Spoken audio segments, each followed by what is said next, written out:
Welcome to this latest edition of the Real Deal Podcast on this 30th, a frigid 30th of January 2019.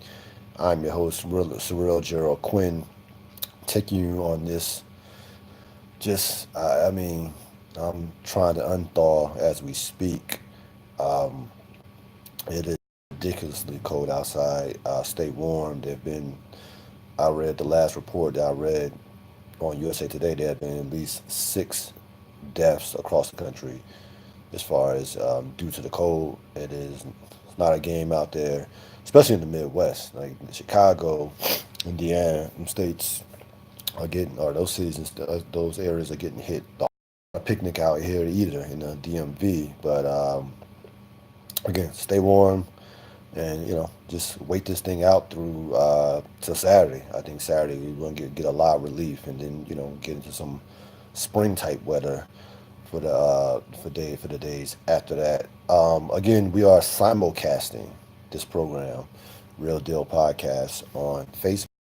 Hello to my audience out there, and also, of course, as always, streaming live on YouTube. Check out my YouTube channel; is growing. We're up to 500 subscribers. I appreciate your support. Real Deal Podcast. Continue to support. You can always, of course, find us on iTunes for 5 stars, but we'll take 4.5. Um, Again, you can always find me at Twitter at William Gerald, or go to my Instagram page at Rilo Gerald Quinn. A busy Wednesday as we approach Super Bowl 53, but the biggest story in sports it's not even close, to be honest with you, in terms of what's going on with the NBA. But we'll hold off to hold off for that for a couple minutes. As far as the NFL goes, Roger Goodell, it's been a boring Super Bowl week. To be honest with you, like there hasn't been a player no one's been caught out going past curfew. No one's been caught with a prostitute. No one's been caught. No one's gone missing. Remember Barrett Robbins, the Raiders, the All-Pro center, went missing. Uh, you know, just Stanley Wilson, the cornerback of the safety or Cincinnati Bengals back in the day, got caught with cocaine, coked out, and like the night before the game. So nothing's happened. It's been plain and boring. No major storylines outside the basics. Tom Brady's the GOAT, Bill Belichick's the GOAT, Sean McVay's the boy one day. So it's really been boring, and it's fine. Again, with what's going on in the NBA right now, I can care less about the NFL until Super Bowl Sunday. To be honest with you, that's where the NBA is right now. With what's happening on the court, and especially, of course, with Anthony Davis. Roger Goodell had his press conference, as we expected. Didn't say anything in regards to nothing of substance in regards to the missed call in the NFC Championship. The usual Roger. Replay is not perfect, video is not perfect, technology, won't get a recall. These guys are human, so on. I spoke to Sean Payton, blah blah blah. So, God bless those reporters who ask Roger Goodell quality questions and get no answer in return. And it's been like that every year since Goodell has been the commissioner. And what do you expect? But again, it is a boring Super Bowl week, to say the least, unless you are somebody who's into what the Ram cornerback Roby is talking about, which again, he's not even a major player. Like, so who cares? I mean, nobody knew his name before the hit uh, uh, the non-call around the world in the AMC Championship. So nobody again, he's trying to get, but of course, understandable. He's trying to get his 15 minutes of fame, or his 30 minutes of fame. Guys, 15 minutes in the AMC Championship, but not even you haven't heard a lot about 2001, and the Ram Patriots and Kurt Warner, and how the Rams, how those teams really went in opposite directions after that Super Bowl. You think about it, the Rams were on the cusp of a mini dynasty. They would have won their second championship in 3 years. Um, Kurt Warner was a MVP was I believe was the MVP that year. So Kurt Warner had well, it was his no Marshall Falk. Falk was the MVP that year. Let me get that corrected. Let me get that right. Falk was the MVP. Kurt Warner was an MVP in '99. But they were the Rams. Listen, that Ram offense was one of the greatest of all time. Again, Spygate. I'm still waiting for the tell-all book from the 2001 Rams about that game. There was no way Patriots should have won that game. And I don't Belichick. I don't care. You want to call him the genius coach ever. He's not the greatest coach ever, but that's Vince Lombardi. And go check, please do your research if you don't believe me. But I think that I just want to hear from somebody of from the Rams. The tell-all book is coming out. Like it has to come out. Because there's no way. This is no way that the Rams were supposed to lose that Super Bowl. I watched it. It came on last, I think last Sunday, the middle of Sunday, last Sunday. They would show that game and I watched like the last quarter of it. And again, the Rams didn't belong. The Patriots didn't belong on the same. There's no way they should have won. And I've been reading reports, not reports, but articles saying in retrospect, the Patriots were just as talented and the Patriots actually belonged on the same field. And they're like, what the hell are you talking about? Tom Brady was not Tom Brady. Tom Brady, he was not a Hall of Fame quarterback in 2001. He was a good quarterback. The defense, it was about their defense. It was about Belichick's coaching. Brady was good. He was solid. He was very good. He wasn't Tom Brady, arguably the greatest quarterback ever. He wasn't on that level. Like, give me a break. Yeah, like that team, that was the worst of the Patriot teams as far as in my opinion. I didn't that team. I'm not gonna say defensively they were great. They were great defensively, but that team was not a load. That team was not a loaded team as far as talent. There's no again. You compare them. You can go look at the rosters for yourself. There's no comparison with the Ram roster in 2001. It's just not a comparison. So you'll have that coming up Sunday. Of course, Saturday night, NFL honors as far as MVP, Offensive Player of the Year, Defensive Player of the Year. So they'll have that. So the NFL will wrap up this season as they head towards the off season, and certainly a number of question marks going into next season for various teams across the league. A couple of items before we get to the main course. Um, 17. So Frank Robinson, legendary slugger, who of course one of the great players of all time, two time MVP. Two-time MVP is in hospice care. Robinson is of course 83 years old right now. Is seemingly gravely ill, and I mean, anybody, we know hospice is never, at that point, they're trying to just keep you comfortable. So, he, again, two-time MVP, was a Triple Crown winner, one of the great players of all time, without question. First black manager in Major League Baseball history. So he is in hospice care right now. You have Rob Ryan has been named the inside linebackers coach of the Washington football team. Anybody who wants to knock the move from a Washington perspective, look at it this way: he is an overqualified position coach. He's not running you. He's not in charge of your defense.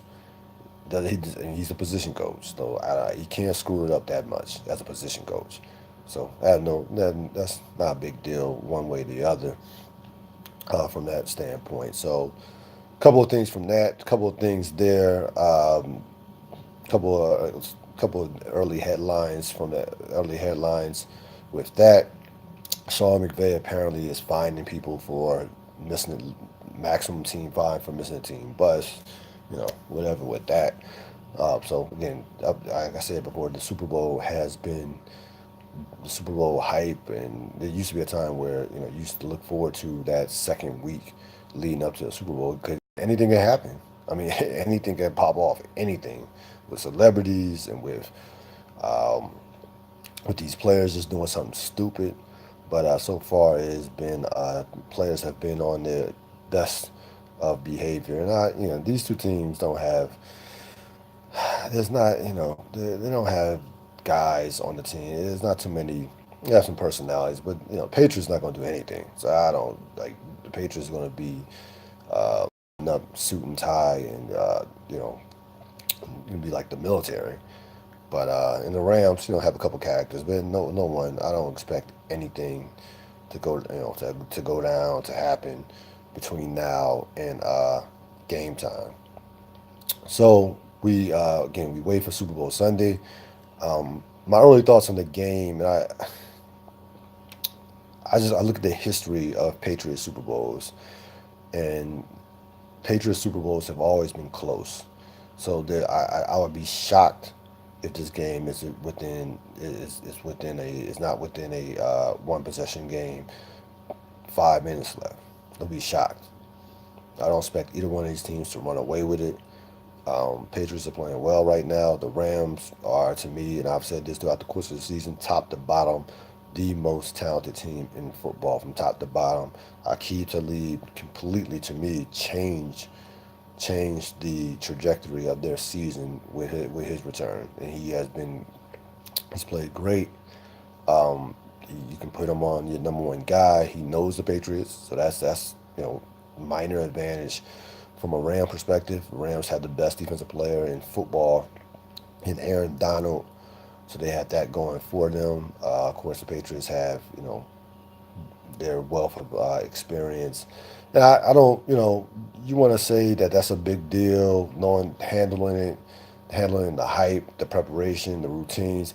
I don't think it's going to be that big a deal, considering that I think that when you go through it the first time, there are a lot.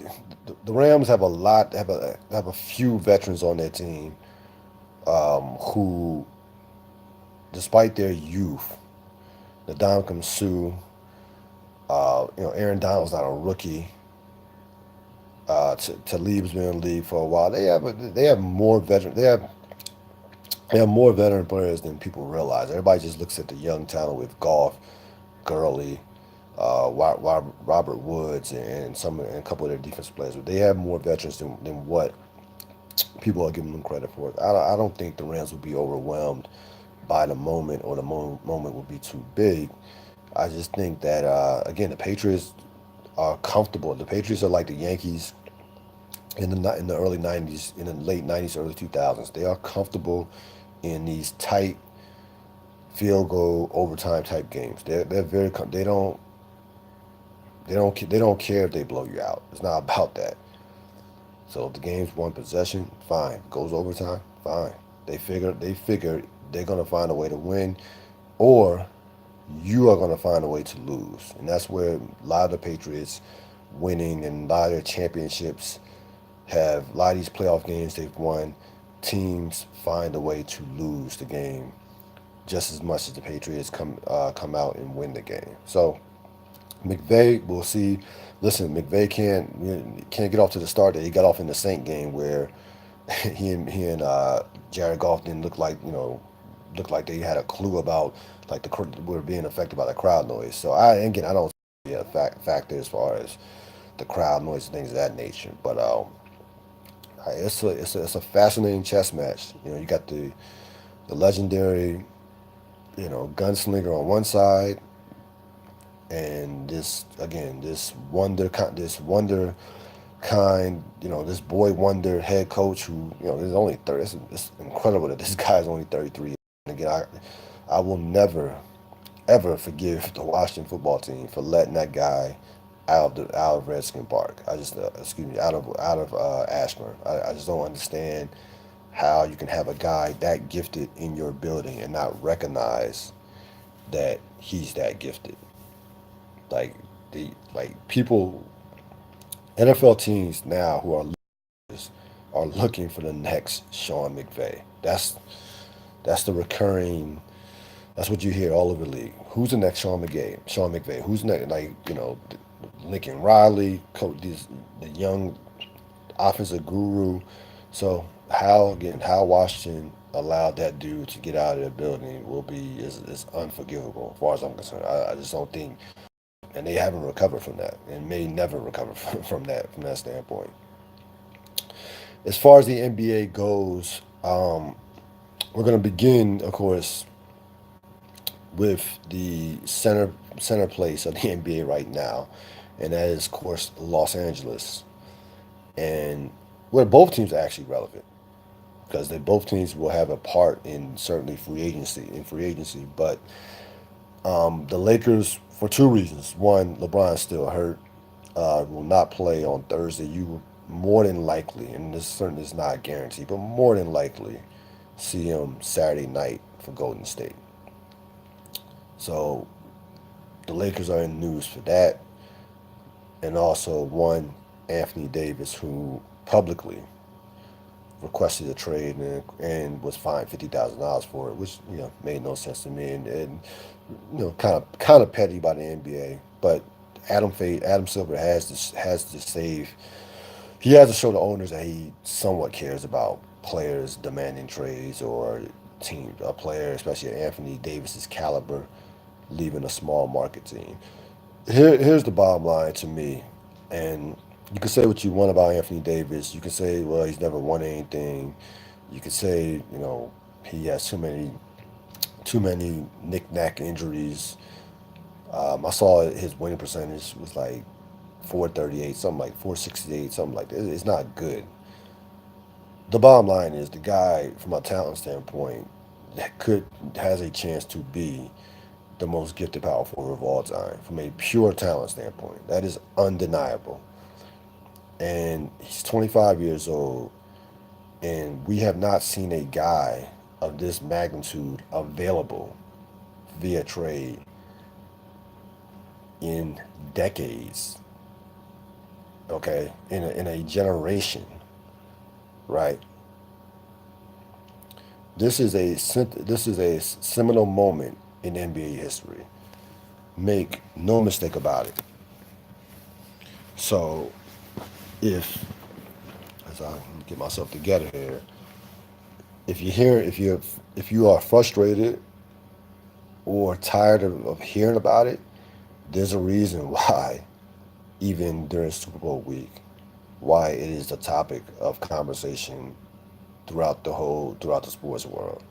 This is something that does not happen every day in sports, and let alone in the NBA, especially in the NBA, where you have a guy of that magnitude, 25, under the age of 30, right, whose best years are still ahead of him, available. And for the Los Angeles Lakers, this is it, right? LeBron may have another year at top level, maybe, right? Boston doesn't, you know, Boston wants Davis in the worst way, but this is not a must get for Boston. Boston has enough talent, enough draft picks that they could be set for the next 3 to 4 years. They don't have to get Anthony Davis. Los Angeles Lakers have to get Anthony Davis. Now, if I told you he was moved before the deadline's February 7th, I told, hypothetically, let's say he gets moved, and you ask me, well, who will get him? I would say what's the percentages that the Lakers will be that team that he goes to? I would say that's around 95%. Lakers have the most assets. The Lakers have LA. He wants to be he perceived from all the reports he wants to be a Laker. House in LA, big market, clutch sports. We've seen the writing on the wall. If this gets to the off season, that percentage decreases. That percentage drops from say 95 to about 50. And now Boston is in the mix. Okay, a Boston team who has an asset in Jason Tatum that the Lakers cannot match. Brandon Ingram, Kuzma or not Jason Tatum. Jason Tatum will be a all-star in this league without question. And there's always a mystery team that we don't know about that will just come out of nowhere. There's always it doesn't. Look at Toronto getting Kawhi Leonard. Look at Oklahoma City acquiring Paul George. Magic Johnson was brought in to make this move and make it happen now. I don't want to hear about you. You got LeBron James. LeBron James wanted to come to LA. He wanted not so much to be a Laker. He wanted to come to LA. It was a move of convenience. All right, Cleveland thing was been there. I'm tired of losing in the finals to the Warriors. Let me go West Coast. Let me do my Hollywood thing. Let me you know finish out my career on my terms. My terms. So to me, where Magic is going to earn his money is by pulling this thing off and making sure Anthony Davis is a Los Angeles Laker by February 7th. Because if he doesn't, and Anthony Davis is not a Laker come summer of come this summer, then Magic Johnson might as well just walk away from the position. Because at that point, if you cannot get Anthony Davis,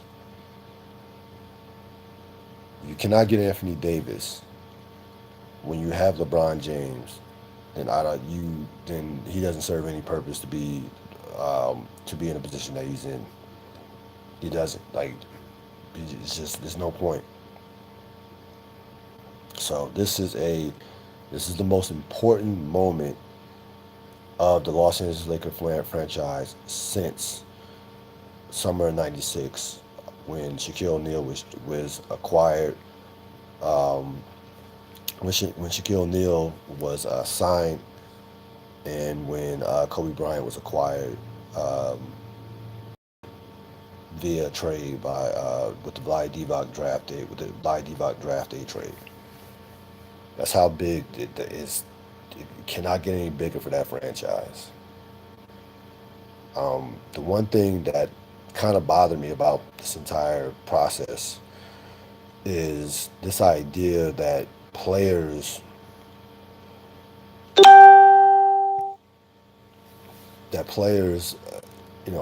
problem with players having as much power as they have, and this idea that players owe organizations anything, whereas bring loyalty, and people having problems with players forcing trades and speaking out. Listen, New Orleans had since 2012 to build a perennial winner around Anthony Davis. Anthony Davis is a generational talent. He's not just an all-star player. He's not just a franchise player. He is a generational talent. You cannot build a team, and I'm not just saying just a championship team. You cannot build at minimum a playoff team that's 50 plus wins and be in the conversation to compete for a championship.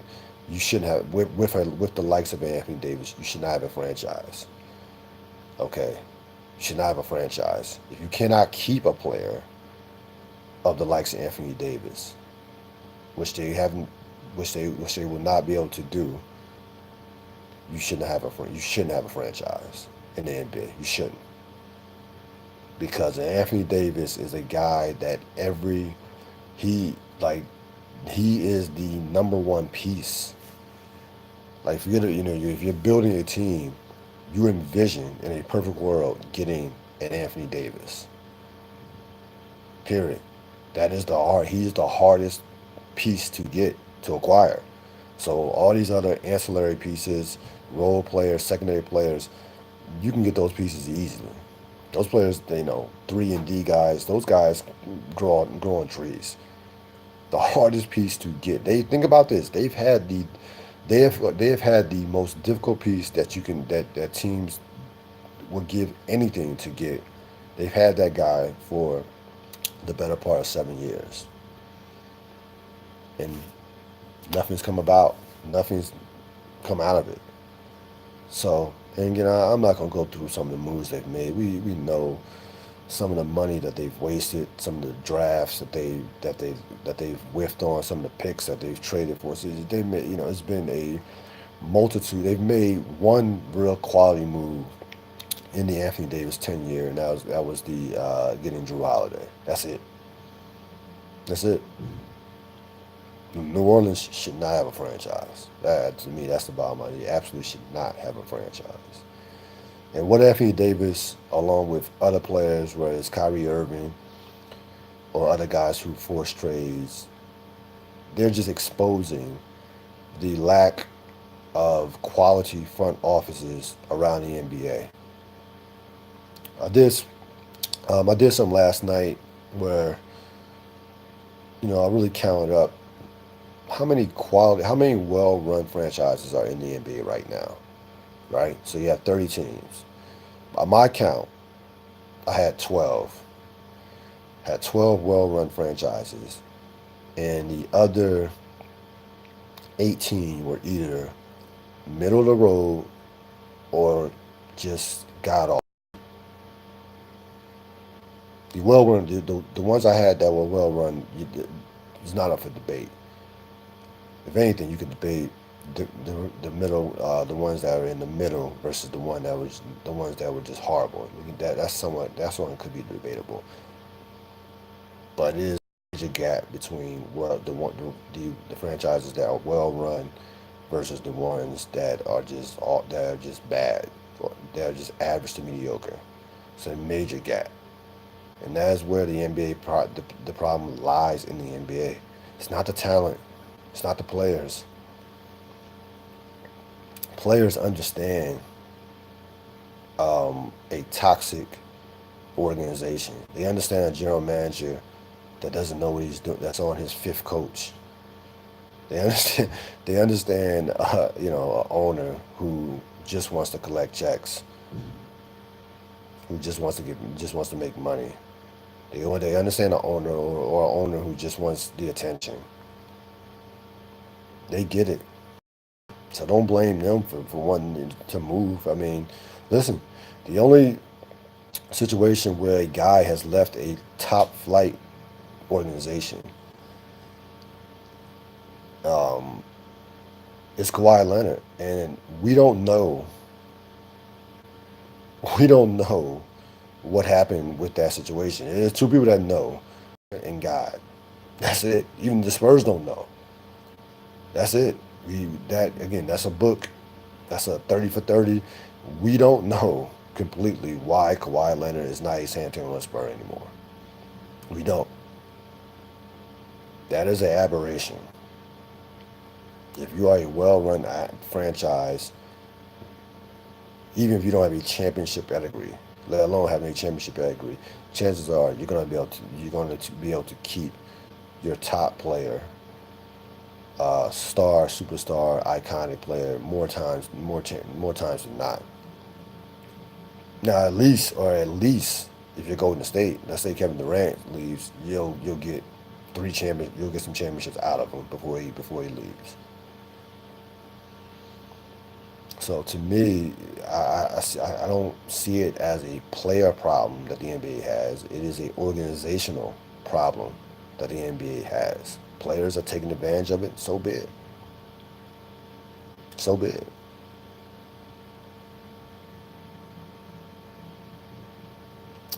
So again, the Anthony Davis thing is going to be the biggest story in the NBA until the playoffs, until the playoffs, or until he's dealt. Um, I just don't listen. Common sense would say that New Orleans should wait until the summertime and wait for the Boston deal. Wait for the summertime to move him to Boston, or maybe even another deal that might come out of nowhere. But again, New Orleans is a inept franchise. They might take the first Laker deal offered.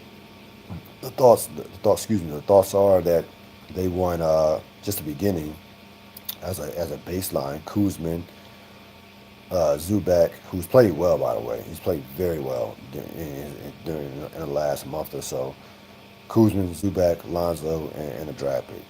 That is that's a baseline. Now again, Brandon Ingram will not be a deal breaker in this. If there are Lakers, you if you have to move Kuzman and Brandon Ingram, then you do it because at the end of the day, you'll have LeBron, Anthony Davis, a couple other role players, and $30 million versus $30 million of cap space in the summer of in this summer. If you can't turn that into a championship caliber team, then again, you don't need to be in the front office. Period. You have two all-time great talents, two, if this was a spades tournament, two big jokers, and $30 million in cap space. So I think again, I don't have a feel of what New Orleans is going to do. Um, they may wait. I wouldn't be surprised. I wouldn't be surprised either way. I wouldn't be surprised if they waited. I would not be surprised if they made the deal before February 7th. But again, if I'm Philadelphia, if I'm Toronto, if I'm a there should be a number. There should be at least 20 teams should be on the phone right now trying to get Anthony Davis, or at least inquiring about Anthony Davis. This is not something that happens every day, people. As far as in the NBA, where you have a player of this magnitude,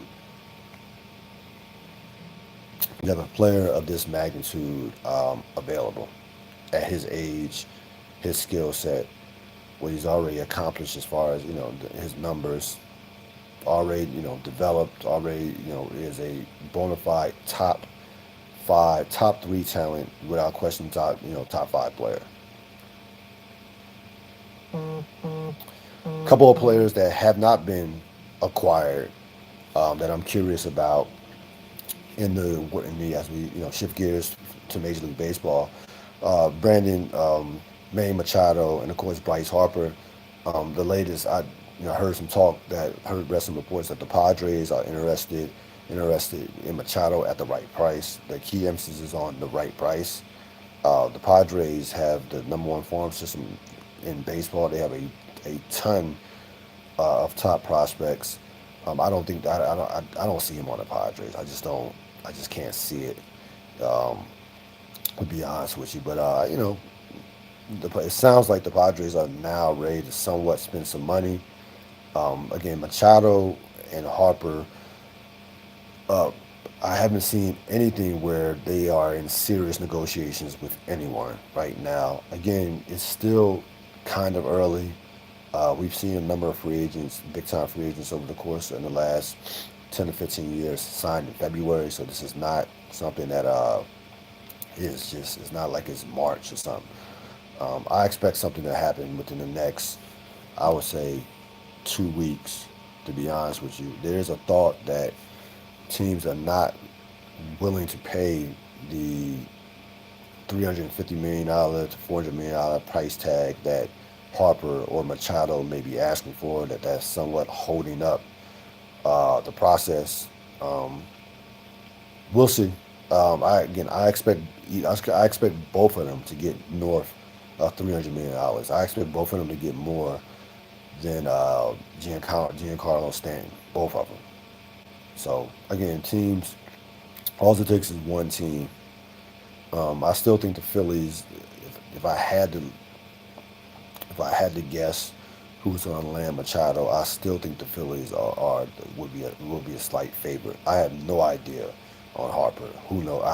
Harper could. I wouldn't be surprised if Harper was a Yankee. I wouldn't be surprised if Harper was with the Dodgers. It wouldn't shock me if Harper went back to Washington. That would not shock me. So I have no idea where Harper's head at is right now. I don't know where he wants. Is he looking big market? Is he I have no idea what Harper wants to do from that standpoint. Um, so I expect this thing to happen rather quickly in the next week or two, where both those guys will be signed. I think once one is signed, the other will sign like immediately right after. I don't see their signings being spread apart. Being spread apart. So we'll see what happens with that. Again, those two. Again, you're talk about Anthony Davis. Those are two guys. These are two guys who are in the prime of their careers, 27 years old. I'd rather have Machado myself. Rather have Machado. I think Machado's a better all-around player. I think he's more consistent. Again, despite what happened with some of the stuff at the end of last year, with the hustling or some lack hustle, look,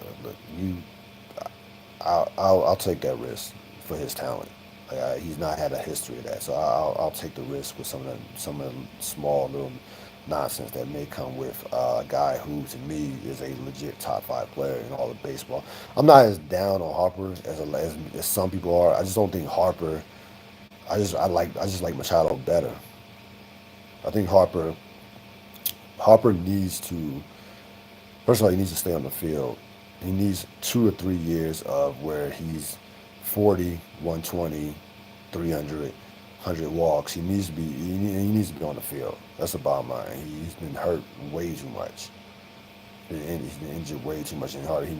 For a guy of his caliber, he needs to stay on the field, and he needs a consecutive. He needs back-to-back big-time seasons.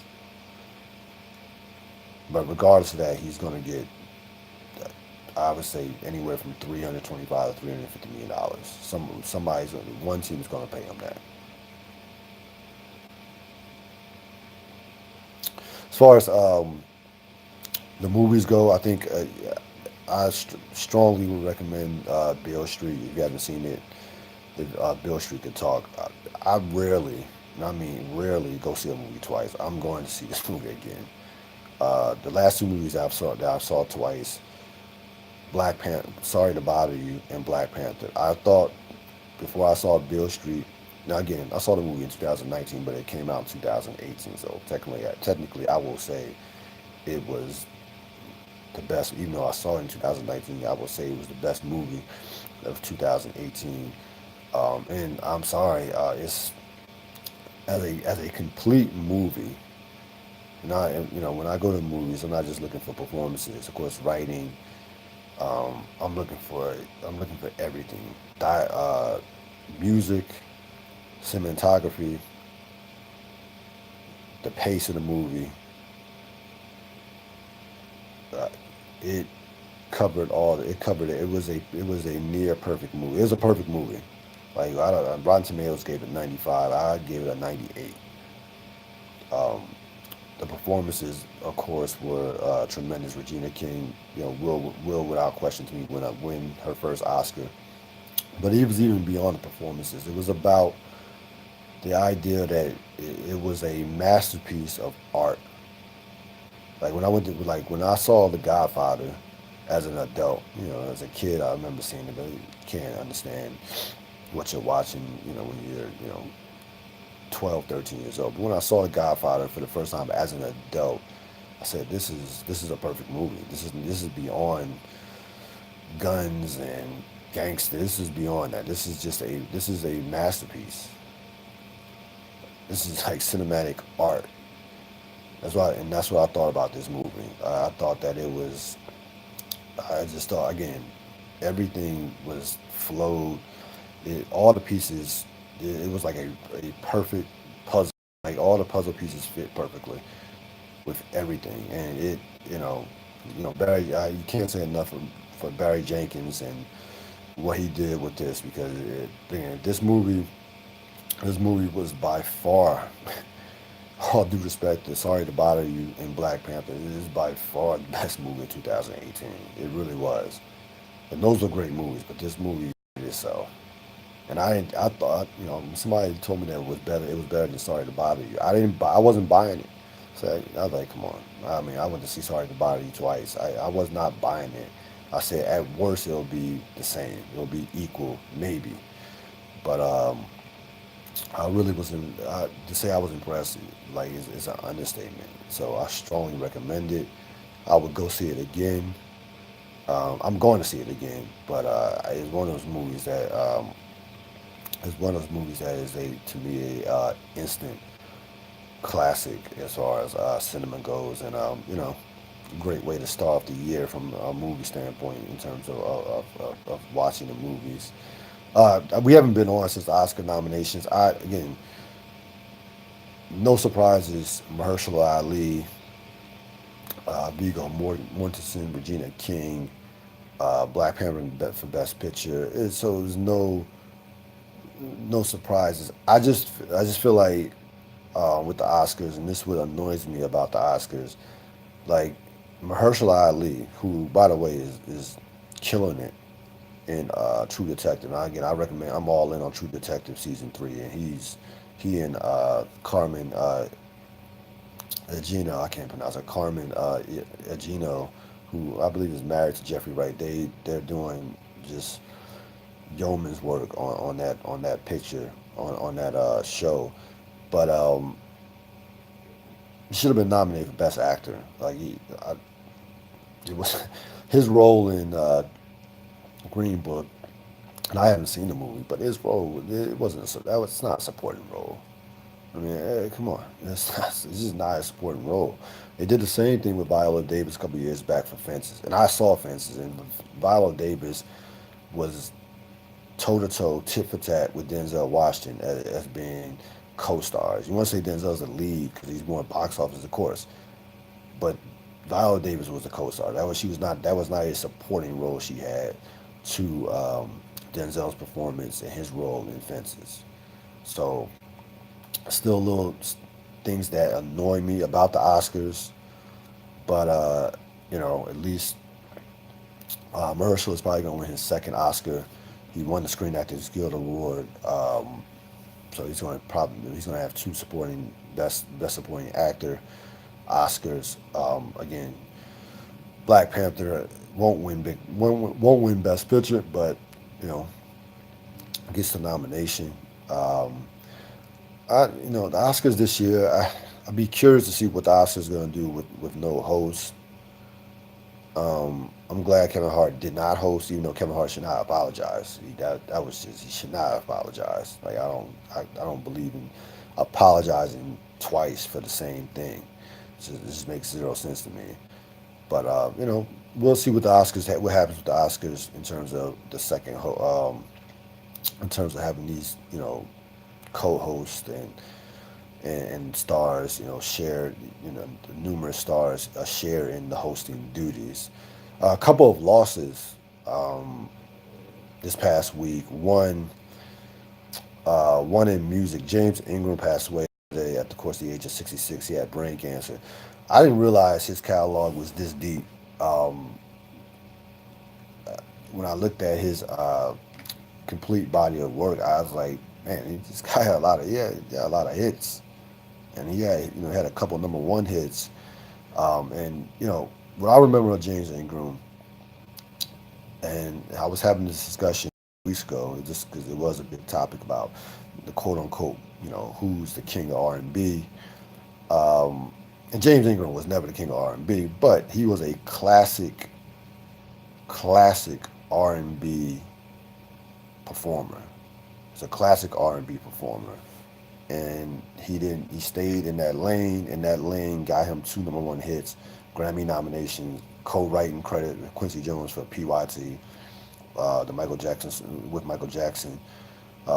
song. So that lane garnered him a legendary career. So he was not trying to be the old man in the club. So again, 66 years old, a again a classic 80s R&B guy, and again he had a hell of a career, to be honest with you. Also from Remember the Titans, you had Julius Campbell, who of course was co-captain on that T.C. Williams championship football team, which was of course turned into a movie. Remember the Titans? This is one of the great football movies of all time, sports football movies of all time, without question. It is a rewatchable. It came on last week. I watched it. He passes away at the age of 65. That again, a lot of these movies don't age well. Like Field of Dreams, Rudy, I can't watch that multi. I can't watch it. I don't think I've seen either one of those movies more than once. Maybe Field of Dreams, but I can't watch it now. The Natural, um, sports movies like Friday Night Lights was on last week. That has aged well. That is a great movie, not a good movie, a great movie, not just football movie, just a great movie in general. Remember the Titans was just some of the lines, some of the camaraderie amongst the team, the story. It was a great feel good movie. So Julius Campbell, who played again defensive end, was All American in high school, passes away at 65. That is going to wrap it up for this latest edition of the Real Deal Podcast. Thanks to Facebook, YouTube, for this live streaming and also for this simulcast. As always, this is me, Ril Gerald Quinn, Real Deal Podcast with no apologies. Keeping it real. Thanks for listening. Enjoy the Super Bowl.